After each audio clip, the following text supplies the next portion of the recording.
کیا روزے کی حالت میں مسواک کر سکتے ہیں؟ جی ہاں، مسواک کر سکتے ہیں۔ اگر روزے کی حالت میں احتلام ہو جائے تو کیا حکم ہے؟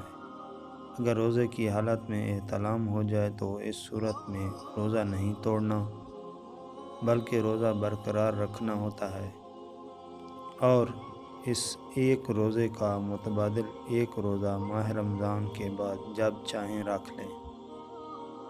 اگر روزہ توڑ دیا تو ایک روزے کا کفارہ 60 روزے رکھیں یا 60 غریبوں کو کھانا کھلائیں۔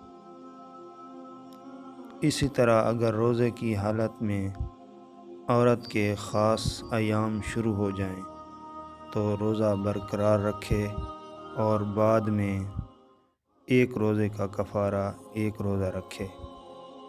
کیا روزے کی حالت میں خون ٹیسٹ کے لیے نکلوا سکتے ہیں؟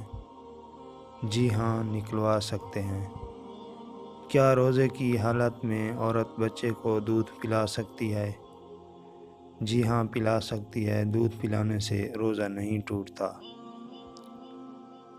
کیا روزے کی حالت میں انجیکشن لگوا سکتے ہیں؟ نہیں لگوا سکتے۔ انجیکشن لگوانے سے روزہ ٹوٹ جاتا ہے۔